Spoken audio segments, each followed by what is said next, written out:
So here we have 100 youth leaders who were selected from quite a large group of applicants who've come to learn about transitional justice, but actually it's mostly a peer learning session. So we engage the youth because it's very important to do so. We engage the youth because of their enthusiasm and also because of their genuine interest to be engaged. I think it only makes sense to create this platform for them.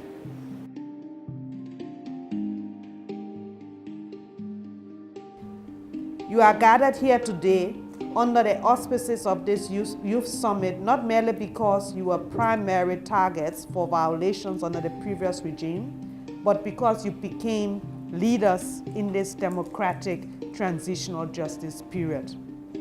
You are the largest demographic in the Gambia, and as citizens who collectively determine the future of the nation, your voices are of paramount importance in the operation of every sector of public administration and governance.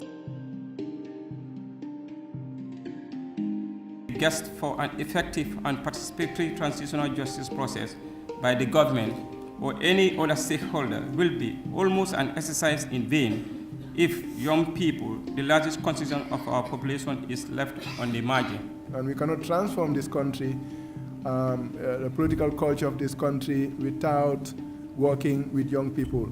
Young people are tomorrow. You are the tomorrow of tomorrow, if you like, and so we are going to engage you to the fullest.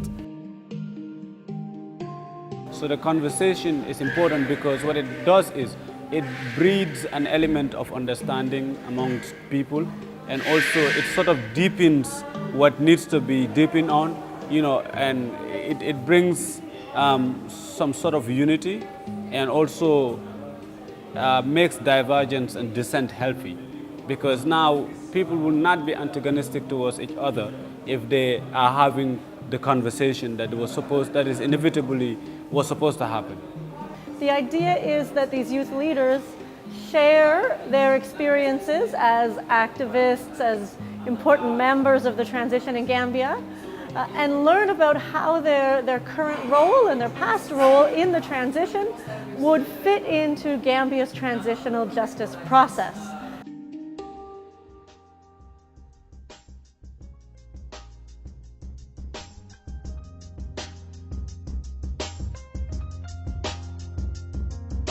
So we mobilize these young people from across the country to come together to first have a peer-led conversation about what is the TRRC, what is their understanding, what are their fears and what are their expectations. But secondly, to also have a conversation on what may be the distinct role of young people in this process, to ensure that young people, one, participate, but two, are able to also transmit the information or the results that will come out of TRRC. I think the program is so youth-focused and youth-centered, and that is one of the things that we've been lacking in the Gambia, because as you've seen, such a caliber of such an event, we've had young people from different regions in this country represented. And I'm sure when they go back to their various civil societies, they're going to do justice to why they were here. It's really beautiful what is happening with the young people being brought into the conversation, which has been long overdue in this country, where young people have been spoken of but not seen. They've been seen but not heard. And I think that's changing with us being facilitators, for example, coming from movement spaces that centers the aspirations of our people, and especially young people.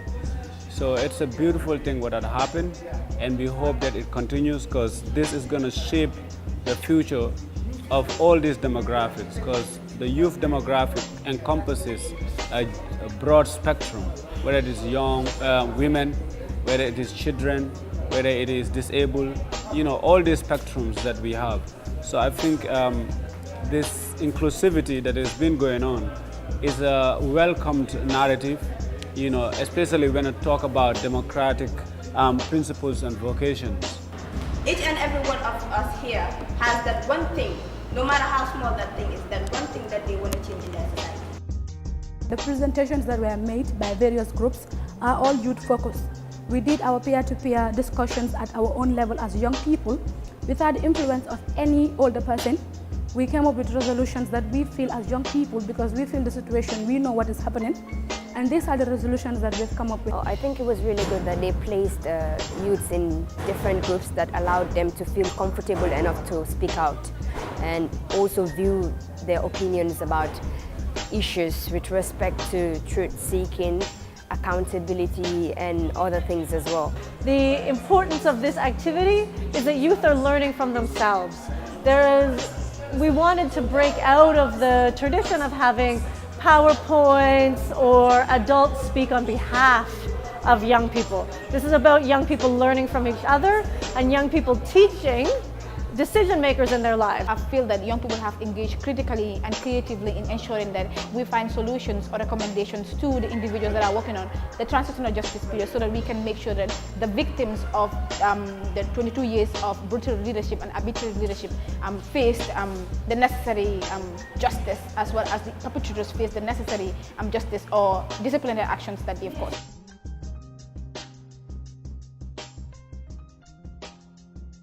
We put them into 4 thematic areas. We have youth-led advocacy and activism. We had children and women or gender inclusivity, and we are looking at leadership and political participation, truth-seeking and justice-seeking. Trying to ensure that young people have, 1, a better understanding of all these thematic areas, 2, clarify their roles and responsibilities in all these areas, and thirdly, identify their fears and expectations. It was a fiery day, it was an exciting day, and I was very struck by how deeply intelligent and thoughtful the discussions were. I cannot express how impressed I am with your careful understanding of the world you live in, the challenges that you face in your future, and your commitment to making the very best of this opportunity that's before you. So today is your opportunity to share those ideas, those commitments, and those concerns with some important decision makers in the transitional justice process.